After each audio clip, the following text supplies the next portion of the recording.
Buenas noches, ¿cómo están? Un placer reencontrarnos a través de la pantalla de UniTV. Buenas noches, Mariana. Buenas noches, Paula. ¿Qué tal, audiencia? Bienvenidos nuevamente. Así es, decíamos el dictamen de las urnas. Con Mariana decidimos nombrar así este programa. Y bueno, va a venir de la mano de datos, como es habitual, y también de las reflexiones. Si te parece, Mariana, compartimos los primeros datos. Empecemos rápidamente con la información para poder después analizar cómo va a quedar conformado el Senado a partir de diciembre. El Frente de Todos con 35 senadores, Juntos por el Cambio 31, Frente Renovador de la Concordia de Misiones 1, Juntos Somos Río Negro 1, Interbloque Parlamento Federal 3 y Hacemos por Córdoba 1. Habitualmente el interbloque de Parlamento Federal vota con la oposición, con Juntos por el Cambio, con lo cual esas tres unidades que están separadas en los bloques van a resultar claves, ya que en el Senado el oficialismo quedó a 2 votos del quórum propio, va a necesitar ayuda, y el Frente de Todos ponía en juego 15 bancas, retuvo 9, Juntos por el Cambio ganó 5. Por otro lado, en la segunda placa está la información que corresponde a los diputados que asumirían desde diciembre. El Frente de Todos, 118, Juntos por el Cambio, 116, el Interbloque Federal, 4 diputados, Liberales, 5, Izquierda, 4. El MPN, 1, Somos, Santa Cruz, 1, Acción Federal, 1 y Federal, 7. El quórum se alcanza con 129 diputados. Por lo tanto, también aquí va a operar esta necesidad de dialogar y de referenciarse con alguno de los otros bloques. Seguimos para ver qué está pasando en Córdoba, qué pasó en Córdoba en realidad, qué pasó con Córdoba las cámaras. Había 9 bancas en juego para diputados, de las cuales 6 fueron para Juntos por el Cambio, 2 para Hacemos por Córdoba y 1 para el Frente de Todos, mientras que en el Senado había 3 bancas en juego, de las cuales 2 se quedó Juntos por el Cambio y 1 Hacemos por Córdoba. Y finalmente también la última placa requiere de nominar.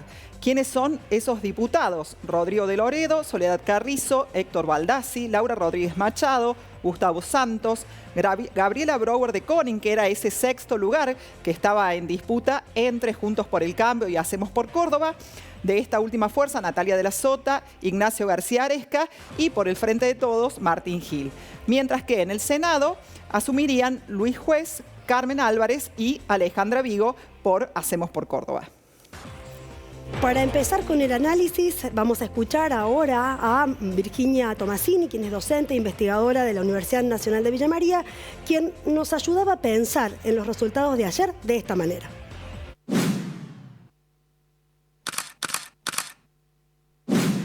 Teniendo en consideración que el voto en blanco también fue grande, yo creo que la ciudadanía ha expresado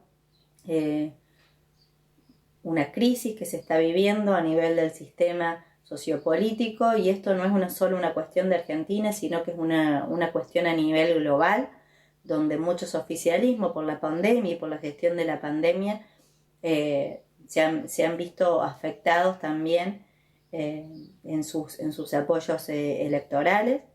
Y además este contexto global también está generando el posicionamiento de figuras reaccionarias, expresiones de derecha o de extrema derecha en algunos casos, que están teniendo cierto auge dentro de los mensajes políticos que circulan, inclusive algunos tipos de discursos que rozan las expresiones neofascistas. Y esto lo podemos ver si vemos la victoria contundente de Luis Juez a nivel de la provincia de Córdoba, que es un líder que está expresando un mensaje antipolítica, es una figura claramente antipolítica, no solamente a la clase dirigente, sino a los partidos políticos tradicionales. Y por otro lado, si vemos los 17 puntos que saca en Buenos Aires Milei, vemos que también estos discursos más de tipo reaccionarios están teniendo, digamos, una fuerte impronta en este momento de la pospandemia, por lo cual yo creo que el desafío de la clase política es generar los consensos necesarios y además cuidar al sistema democrático en su conjunto, ¿no? Yo creo que hay que respetar los resultados de las urnas, pero que además también es un llamado de atención y bueno, y tiene como desafío poder, como les decía, fortalecer el sistema democrático y no volver a ser el centro del mensaje político algunas expresiones que hemos vertido o que hemos visto vertidas por algunos dirigentes, que son mensajes de violencia política, que son mensajes de vulneraciones a los derechos humanos, a los que ya no estábamos acostumbrados y que no debemos permitir que eso suceda, ¿no? Por lo cual, bueno, esos son los desafíos y a nivel provincial también resta de aquí en adelante ver la manera en cómo el peronismo se rearticula en un escenario de posibles sucesiones al gobernador, que sabemos que no puede repetir en su mandato, y ver Juntos por el Cambio cómo se rearticula también en función de eso. Yo creo que ya se están haciendo lecturas de cara a lo que puede ser una elección a gobernador o futuras presidenciales, y falta muchísimo. El comportamiento de una elección legislativa no es lo mismo que una elección a nivel de los ejecutivos, y falta muchísimo para hablar de eso, pero sí dejan abiertas estas elecciones, las rearticulaciones y los nuevos consensos que deben generarse a través de los partidos políticos y también de las coaliciones y de las fuerzas políticas en general.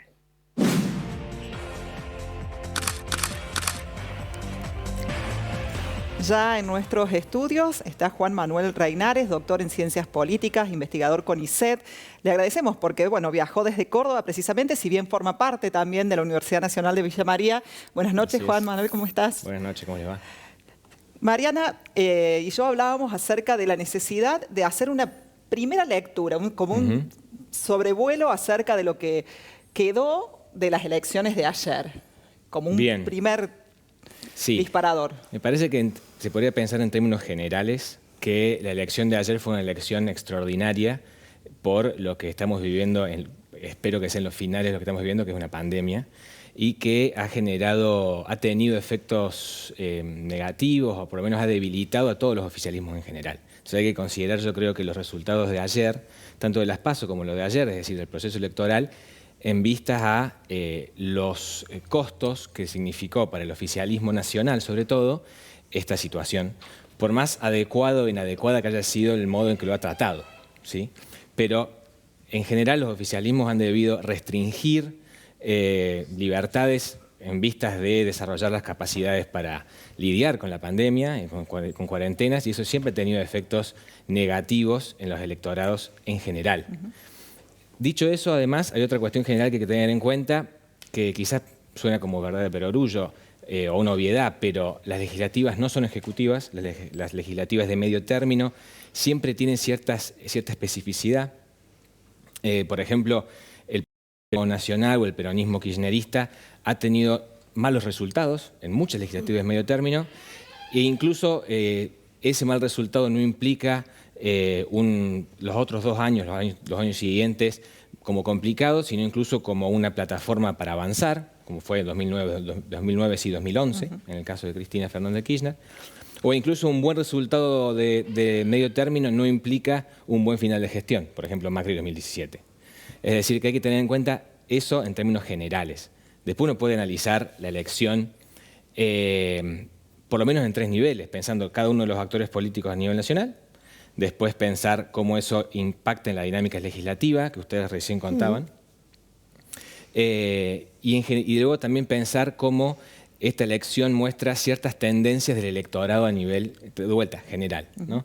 Me parece que en eso comentaba Virginia recién cuando la escuchábamos, esto último particularmente, en cierta tendencia centrífuga del electorado, o sea, fuera del centro político, ya sea centro-izquierda y centro-derecha, si podemos denominar así, o sea, ni el Frente de Todos ni Juntos por el Cambio, sino opciones vinculadas a una derecha más radicalizada o bien a una izquierda que tiene la capacidad organizativa de concentrar los apoyos de la izquierda a nivel nacional. O sea, el FITU, ha logrado captar ese voto de izquierda que tiene una cierta tradición en la Argentina y que además tuvo apoyo de quienes han sentido una frustración respecto del oficialismo nacional, ¿no? Pero una cosita ahí importante, me parece, es que la ultraderecha ha tenido una relativa fortaleza en Ciudad Autónoma de Buenos Aires, en Provincia de Buenos Aires, pero en las provincias muchas de esas derechas han apoyado a ciertos representantes más tradicionales, como puede ser algunos representantes de coaliciones, en el caso, me parece, de Córdoba, con el caso de Juez. La candidatura de Juez estuvo avalada por sectores liberales libertarios de la provincia que decidieron no competir por el lado de Libertad Avanza, sino sostener la candidatura de Juez. Incluso si vemos la propuesta de Juez y el tono de su digamos, posición pública, vemos se profundiza en esos rasgos más agresivos, más de usar un lenguaje soez, ¿no? Como traduciendo o codificando esa capacidad para aparentar ser una persona común, uno más, ¿no? Pero tendiendo a esa agresividad que vemos de manera muy notable en los exponentes más espectaculares de la derecha, como es el caso de Javier Milei, evidentemente. No parece ser un perfil que le pueda servir para una ejecutiva. No lo sé. Me parece que el caso de Juez es una incógnita. No hemos charlado mucho con Virginia esto en el proyecto de investigación, digamos, en las charlas que tenemos. No sabemos muy bien qué representa Juez desde hace ya varios años, ¿no? Ya no es el juez líder municipal de una renovación de la política, porque evidentemente él está en el centro de la casta política cordobesa. Y me parece que, a ver, yendo quizás en tu pregunta a poder, ¿qué datos de ayer nos sirven para pensar de acá a 2 años? Hay que tener en cuenta que lo de ayer fue una legislativa, en 23 es una ejecutiva, y encima, imagino que estamos hablando de una ejecutiva provincial, lo cual habla incluso de otro nivel. No solamente es otro tipo de elección, sino un nivel provincial donde en un sistema político territorializado como el nuestro, las reglas son otras. Lo que tiene, digamos, lo que utilizamos como criterios al votar, los electores, es completamente distinto, ¿no? Pero Juez no es Baldassi. Es decir, cuando Baldassi en 2017 gana por prácticamente 20 puntos a Yarlora, no es lo mismo que hoy. Primero porque ayer Juez le gana a Vigo y a De la Sota, 2 apellidos también muy importantes dentro de la estructura del PJ local, le gana por prácticamente 30 puntos.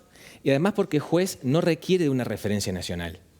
No me parece que requiere de un Macri, de un Larreta, de una Bullrich para sostener su postura, como lo era Baldassi. Entonces, por un lado eso, y por otro lado, el 1,5 millones de votantes de Juez también son votantes de Loredo. No hubo prácticamente corte de boleta. Es decir, que no hubo un voto por Juez y no de Loredo, o viceversa. De Loredo puede ser capaz de encarnar cierta renovación del radicalismo, que es muy exigida por sus militantes. Y si en ese punto, algo que ayer dijo Juez y no lo dijo al pasar, si De Loredo fue el que se cargó al hombro, ¿sí? Esta precandidatura en su momento, y sobre todo hizo que los radicales voten por Juez. Él dijo, votaron por mí, dijo Juez, y De Loredo fue el responsable de eso. Sí. Y ese escenario, me parece, hay que tenerlo muy en cuenta, porque del otro lado, el otro actor competitivo de la política local es Hacemos por Córdoba, en donde hay una renovación obligada de referentes.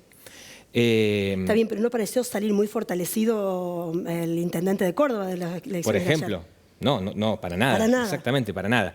Por eso yo creo que tienen que estar, al menos en el buen sentido de la palabra, preocupados por la competitividad de su fórmula aquí 2 años, aunque falta tanto para esto que no sabemos qué puede pasar, ¿no? Y esa posibilidad de mantener la unión de Juntos por el Cambio. ¿Cómo se puede vislumbrar hacia el 2023? Porque bueno, son 2 figuras precisamente que vos marcabas recién, que no requirieron el apoyo. Es más, entre bambalinas decían que nadie le pasó el micrófono a nadie del PRO, ¿no? O sea, por supuesto, Santos estaba ahí al costadito. Ajá. Bueno, Santos no sé si es del PRO, es la figura de Macri. En realidad Santos también es un radical, ¿no? Un radical que viene del sector de Martí. Pero evidentemente era la figura que proponía Macri y que le fue mal en las PASO, evidentemente. Sí, cuando en la Argentina y en Córdoba no hay mucha experiencia de coaliciones donde haya socios con palanca de los dos lados, digamos. Las coaliciones funcionan con un PJ muy fuerte, Unión por Córdoba siempre lo fue, y luego efectivamente la coalición de Juntos por el Cambio, o Cambiemos, o Córdoba Cambia, todos los nombres que tengan, fue muy difícil. 2019 se rompió.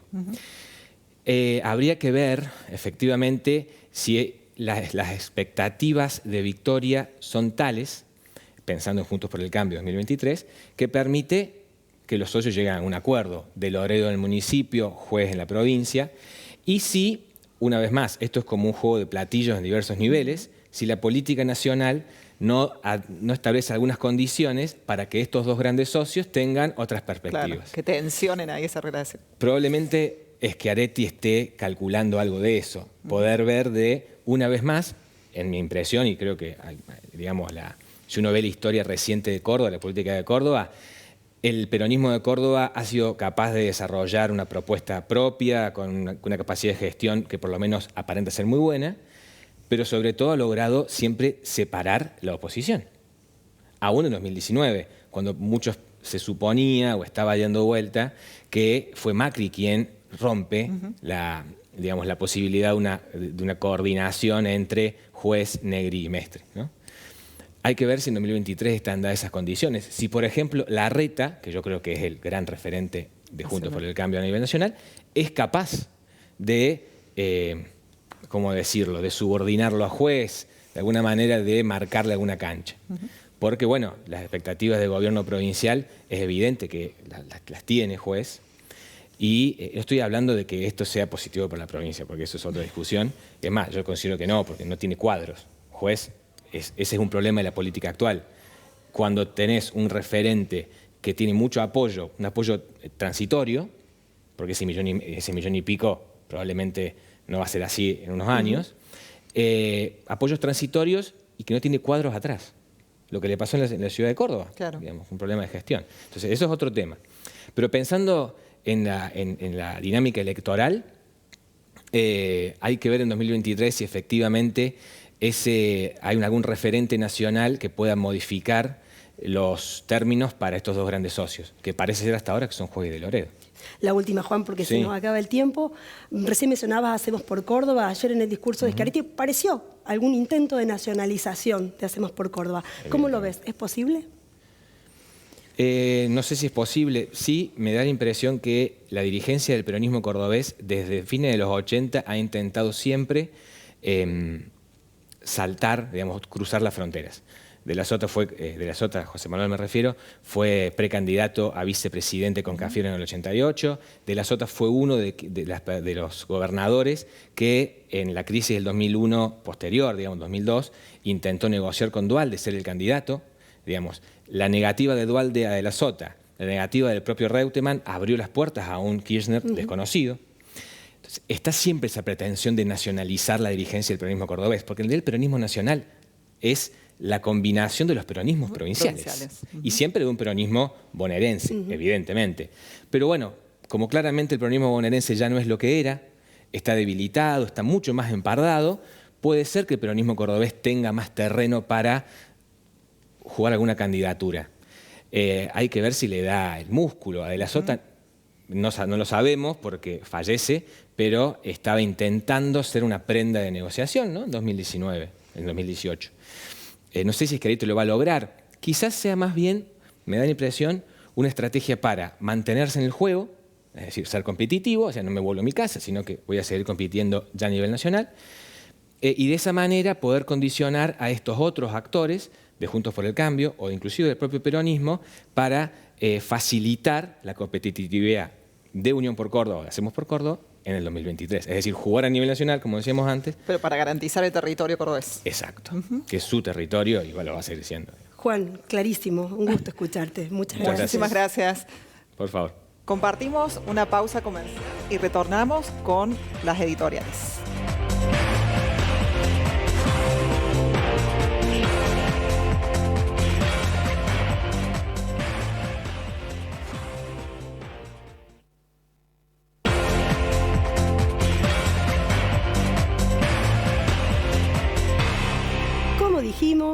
El triunfo de Juntos por el Cambio fue categórico a nivel provincial y también fue categórico a nivel local.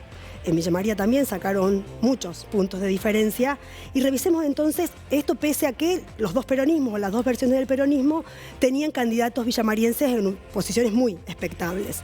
Revisemos algunas claves de lo que viene en ese mismo sentido. Primera pregunta. ¿Quién, de Juntos por el Cambio, recoge el guante a nivel local y se convierte en el catalizador de todos esos votos que en Villa María y en las urnas fueron para esa agrupación política? O al menos quién lo va a intentar, teniendo en cuenta las próximas elecciones, cuanto menos o lo más lejos, en 2023, tanto en Villa María como en el resto del país. La pregunta es, el sector que encabeza Darío Capitani no llegó a esta instancia cerca de Juez, sino por el contrario, ellos estuvieron más cerca de Santos, pero así todo, los festejos de anoche se hicieron en el Búnker Pro, en el tradicional búnker de calle 25 de Mayo. Por lo pronto, la foto central de festejo que se vio hoy en todos los medios se tomó allí. Segunda pregunta, y me cruzo a la vereda del peronismo. Gil mantuvo su supremacía a nivel local, ratificó el territorio, pero con una diferencia mucho más pequeña en relación con las PASO, diferencia de 2,5 puntos, de 1,5 puntos, según el tramo de boleta que se haga a partir del fuerte crecimiento de Hacemos por Córdoba y el fuerte crecimiento de Eduardo Cartelo. Y Hacemos por Córdoba no pudo ganar el territorio a pesar de que el gobernador vino en reiteradas ocasiones a Villa María, casi diría que muchas más veces que en todos los años anteriores, y que además se mostró como mucho más cerca de villanovenses y villamarienses. Y Gil mantuvo también su supremacía, pero tampoco se pudo capitalizar, de hecho salió segundo en Villa María, la cantidad increíble de obra pública que hay en marcha en nuestra ciudad, con inversiones realmente millonarias que le van a cambiar la cara a la ciudad, tanto en espacios verdes como en acceso, como en calidad de vida. Así todo, y pese al fuerte llamado a atención que significaron las urnas, de los discursos que uno pudo escuchar, no pareciera que el peronismo local, en ninguna de sus versiones, se acerque a una foto de unidad. Igual, nunca se sabe, todavía falta. Aparece entonces mi pregunta número 2, o varias preguntas juntas. ¿Qué va a pasar el mes que viene? Cuando la licencia de Martín Gil, ahora también electo diputado nacional, venza, y sea el momento de que el tema vuelva al Consejo Deliberante para su discusión. ¿Cuál será la definición y cuál será la posición de los dirigentes de estos otros partidos que están distanciados de Gil? Ya cruzada la línea del domingo, sabemos que una cosa es todo lo que se dice y se hace antes de las elecciones y otra cosa es lo que puede pasar después. ¿Cómo se reconfigura el poder local? ¿Qué rol jugarán los dirigentes? Preguntas para empezar a pensar. Vamos a sumar a esas preguntas, las cuales también refuerzo y adhiero, una analogía tal vez con la Fórmula 1. En este sentido decimos, antes de las PASO vivimos los entrenamientos. En las elecciones de ayer ya pasamos las pruebas de clasificación, las cuales Q1, Q2, Q3... Y allí es cuando se reparten en la parrilla las posiciones de salida para aquellos mejores posicionados. Al piloto más rápido se le otorgó la pole position, es decir, el primer lugar en esa grilla de salida. Actualmente hay varias escuderías inscriptas en esa categoría de largada que decimos que recién comienza en vistas al 2003. Pensamos en la escudería de Juntos por el Cambio, tal vez esos dos pilotos sean, como decía anteriormente, Juan Manuel Reinares, de Loredo y Juez. Por otro lado, en la escudería de Hacemos por Córdoba, ¿será Martín Yarlora, que como bien decía Mariana en su pregunta, no quedó del todo bien posicionado con una fuerte presencia en la campaña en la ciudad capital? ¿Será Natalia de la Sota la compañera de fórmula o no? Nombres que también están en danza en la escudería de Hacemos por Córdoba. Y finalmente, el Frente de Todos. ¿Compondrá a esos dos pilotos entre Martín Gil, Carlos Caserio, Gabriela Esteves? Bien, todo indicaría que no va a haber acuerdo hacia el interior del peronismo cordobés, o por lo menos eso dejaron traslucir los discursos de anoche. Por otro lado, ¿qué pasará con las pruebas de clasificación para las intendencias locales? Recién lo decía Mariana. ¿Será Capitani quien se lanzará?